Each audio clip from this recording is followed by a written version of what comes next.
जनगण मन अधिनायक जय हे भारत भाग्य विधाता। पंजाब सिंध गुजरात मराठा द्राविड उत्कल बंग। विंध्य हिमाचल यमुना गंगा उच्छल जलधि तरंग। तव शुभ नामे जागे तव शुभ आशीष मागे। गाहे तव जय गाथा जनगण मंगलदायक जय हे भारत भाग्य विधाता। जय हे जय हे जय हे जय जय जय जय हे। भारत माता की जय। वंदे मातरम।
अस्सलाम वालेकुम व रहमतुल्लाहि व बरकातुहू। हमारे डिपार्टमेंट के बहुत ही डैशिंग और डायनेमिक ऑफिसर हमारे बहुत ही प्यारे senior additional commissioner Sameer Wankhede साहब, उल्लास म्यूनिसिपल कॉरपोरेशन के कमिश्नर अजीत शेख साहब जो कि मराठा के लिए भी बहुत अच्छा काम करते हैं, हमारे अजीज दोस्त और डिप्टी कमिश्नर शेख सलमान साहब और आजम भाई और उनकी जो पूरी टीम, आप सबने मुझे यहाँ बुलाया इसलिए मैं आपका बहुत बहुत शुक्रगुजार हूँ। तो आज जो यहाँ बच्चे आए हैं जिनके लिए प्रोग्राम रखा गया है उनके लिए मैं कुछ लफ्ज कहना चाहता हूँ कि जिंदगी की असली उड़ान अभी बाकी है। जिंदगी की असली उड़ान अभी बाकी है। अभी मेरे इरादों का इंतहा बाकी है। अभी तो नापी है मुट्ठी भर जमीन, अभी पूरा आसमां बाकी है। ये आप आपके दिल की कागज पे, ये आप आपके दिल की कागज पे आपके पसीने के स्याही से लिख के रखिए जो मैंने 4 लफ्ज कहे हैं, क्योंकि अभी तो आपने थोड़ा एक सक्सेस की एक स्टेप ले ली है। अभी बहुत आगे जाना है, जिंदगी में बहुत कुछ करना है और उसके लिए हमको हर एक इम्तिहान से गुजरना पड़ेगा। उसके लिए यही जज्बा है जो यहाँ पे आज मिलेगा। अभी इतने डैशिंग ऑफिसर हमारे वानखेड़े साहब भी आए हैं, उनसे भी सीखने मिलेगा और बाकी लोगों से। तो यही हमें देखना है कि क्या है, कैसे चलेगा। तो शुरुआत में मैं थोड़ी पहचान आपको कर दूं। मेरा नाम नासिर इकबाल बने है। मैं डिप्टी कमिश्नर हूँ बांद्रा कुर्ला कॉम्प्लेक्स में, इंडियन रेवेन्यू सर्विसेज से हूँ। मैं वैसे नेटिव सातारा डिस्ट्रिक्ट से हूँ और अभी मुंबई में रह रहा हूँ। तो मैं 2017 में यूपीएससी क्लियर हुआ था और यूपीएससी का ऐसा है, जैसे सलमान ने भी अभी थोड़ी देर पहले बताया, मैं सलमान बोलूँगा क्योंकि हम अच्छे दोस्त हैं।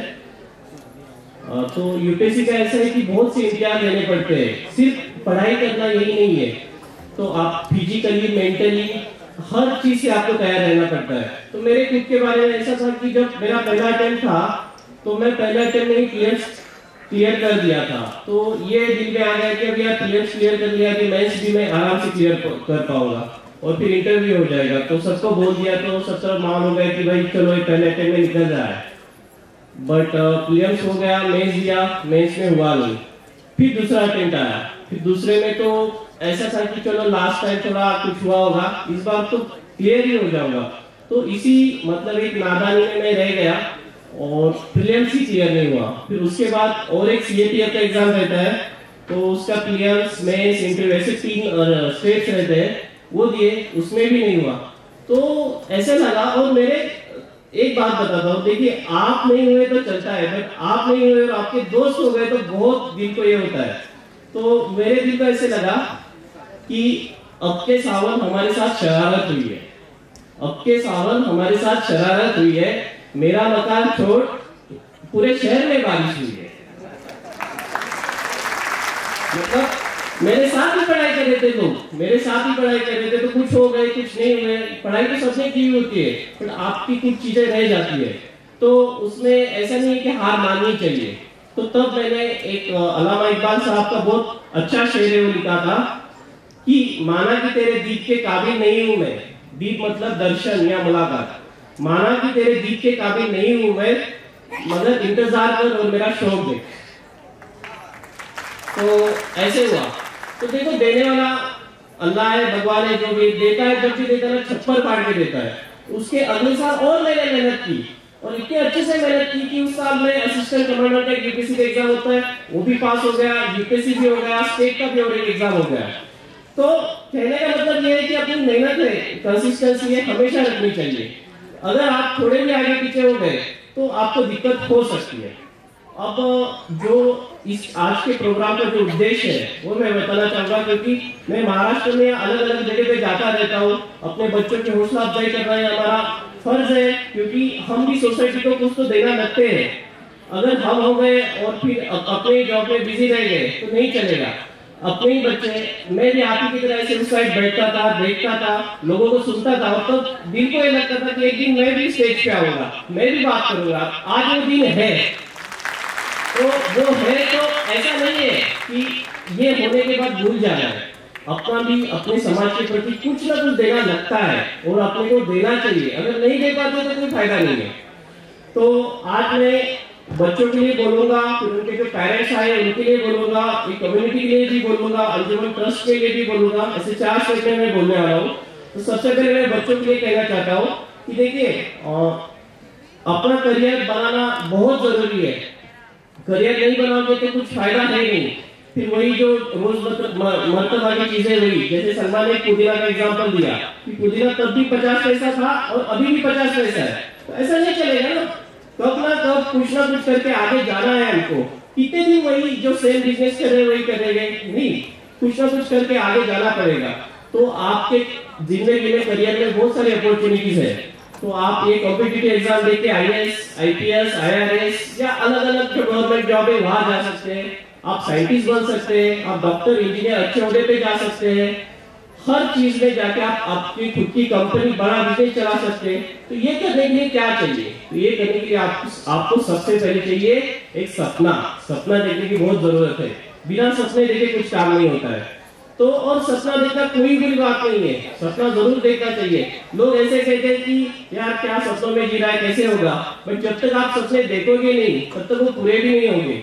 मान लीजिए आपको एग्जाम में 100 में से 80 मार्क लाने हैं, तो आपको 90% का सपना देखना पड़ेगा, तब आप 80% लाओगे। आप शुरुआत ऐसी करोगे चलो भाई मुझे पास होना है, तो नहीं चलेगा। आपको बड़े सपने देखना चाहिए। और मैं जरूर कहूंगा आप देखिए, आप भी ये सपना देखिए कि एक दिन मैं स्टेज की इस साइड आऊंगा और उतनी इनके जैसा खड़ा रह के बात करूंगा। तो इसके लिए क्या है कि कंसिस्टेंसी, शुरू से सपना देखिए। फिर अभी मुझे अपने जो उल्लासनगर म्यूनिसिपैलिटी के जो म्यूनिसिपल कॉर्पोरेशन कमिश्नर साहब उन्होंने बताया कि थोड़ा स्टेप भी बताइए कि कैसे पढ़ाई करनी है। तो आपको थोड़ा अंदाजा दे दूं मैं यूपीएससी के बारे में कि यूपीएससी बहुत डिफिकल्ट एग्जाम नहीं है। देखिए इससे ज्यादा तो इंजीनियरिंग, डॉक्टर और अलग अलग चीजों की एग्जाम होती है जो टेक्निकली बहुत डिफिकल्ट है। बट अगर यूपीएससी देखा जाए तो वैसे बहुत आसान है। बट इसमें क्या जरूरी है? आपकी कंसिस्टेंसी। मराठी में एक शब्द है देखिए, चिकाटी। तो हर बार मतलब एग्जाम वही है, क्वेश्चन वही है, बट आप जैसा कोई तो बच्चा दूसरा है वो कंटिन्यू पढ़ रहा है और आप एक दिन भी मिस कर गए तो बच्चा 2 स्टेप आगे चला जाता है। इसलिए जो भी आप पढ़ाई कर रहे हैं उसमें कंसिस्टेंसी बहुत जरूरी है। जो भी आप देखेंगे तो सीधी सी चीजें जो अपना 10th तक बुक्स होते हैं वही बुक्स है, एनसीईआरटी के वगैरह वो पढ़े हैं, और फिर बाकी जो डेली जीएस वगैरह होता है उससे आगे जाना होता है। तो किसी दिन आजम साहब से बोल के हम तफसील में बात करेंगे कि कैसे कैसे करना है उसमें, और तब आपको बता देंगे। अभी दूसरी चीज है यहाँ पे सबसे इंपॉर्टेंट रोल किसका है बच्चों को सुधारने में, वो है पेरेंट्स। आप तो मैं तो हार गया था। मैंने कहा कि अभी चलो छोड़ते, इंजीनियर बन चुका हूँ, कोई वर्कशॉप वगैरह डालते और चले जाते। तो मेरे पेरेंट्स से उन्होंने कहा नहीं, आपने इतनी मेहनत करी है और ये मेहनत आपकी जाया नहीं होनी चाहिए, आप जरूर जाएंगे, आप पढ़ाई करेंगे, नहीं हुआ तो भी चलेगा, हमें खुशी है, बट हमें ये खुशी रहेगी कि आपने पढ़ाई की। तो मैं सब पेरेंट्स से कहूंगा कि आपके बच्चों को आपने हौसला देना बहुत जरूरी है। जब तक आप हौसला नहीं देंगे उनको, आगे बढ़ नहीं पाएंगे। और वो हौसला भी सही होना चाहिए, वरना ऐसे भी नहीं, मान लीजिए अपने बच्चे की कैपेसिटी नहीं है और उसको आप प्रेशर कर दें, वो नहीं चलेगा। बट सच में अगर उसकी कैपेसिटी है, वो कर सकता है, तो आप जरूर उसे आगे पुश कीजिए। और देखिए, सिर्फ पैसा देने से नहीं होता कि जाओ भाई मैंने पैसा दे दिया आप पढ़ाई करो, तो उसको आप मेंटली भी उतना सपोर्ट करना चाहिए। नहीं बेटा आपका हो पाएगा, आप कीजिए, हम आपके साथ हैं, ये बहुत जरूरी है। 4 लफ्ज जो होते हैं वो बच्चे को इतना पुश करते हैं, इतना सपोर्ट करते हैं कि उसकी बहुत जरूरत है।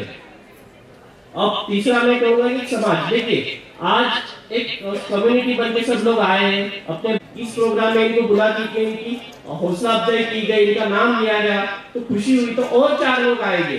तो मैं हमेशा ही मानता हूँ कि सिर्फ दिन नहीं चलेगा, दिन के साथ दुनिया भी चाहिए। दिन और दुनिया जब दोनों साथ में चलेंगे तभी कुछ ना कुछ हो पाएगा। तो सोसाइटी ने भी ये करना चाहिए। और लास्ट में बोलूंगा, जो अपना चैरिटेबल ट्रस्ट है, अंजुमन चैरिटेबल ट्रस्ट, तो इसके बहुत अच्छे काम है। मैंने देखा कोविड में भी बहुत अच्छे काम किए थे इन्होंने, और मेडिकल फील्ड रही है या उनके फायर सेफ्टी के प्रोग्राम्स है। तो हर जगह जाके जितनी कोशिश करते हैं कि बच्चे आगे बढ़े और उनके करियर में अच्छे हो जाए। तो आजम भाई, मैं आपसे एक चीज जरूर कहना चाहता हूँ कि देखिए आपने मूवमेंट तो शुरू की है, बट ये मूवमेंट में रुकनी नहीं चाहिए, ये आगे बढ़नी चाहिए। मतलब आजम भाई के बाद इसका क्या, ये सवाल नहीं आना चाहिए। आजम भाई के बाद ऐसे 100 और आजम भाई खड़े रहने चाहिए, तभी ये चलेगा। क्योंकि देखिए ऐसे हर जमाने में कोई ना कोई संत महापुरुष हो जाते हैं, बट वो काम वहीं पे खत्म होता है। ऐसे नहीं होना चाहिए।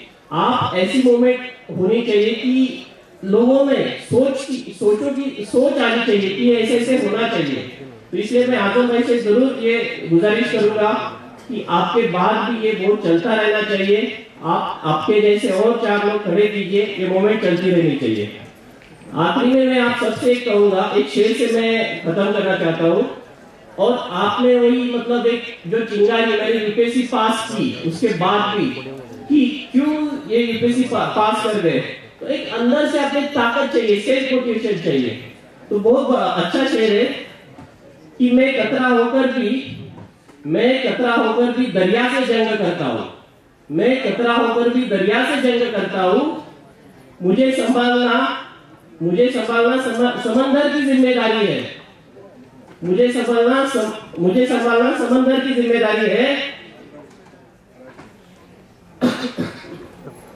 यूं ही सलामत रहे मेरी हिम्मत, मेरी हिम्मत, क्योंकि ये एक चिराग हजारों अंधियों पे बारी है। इतना बोलता हूँ और मैं रुकता हूँ। शुक्रिया।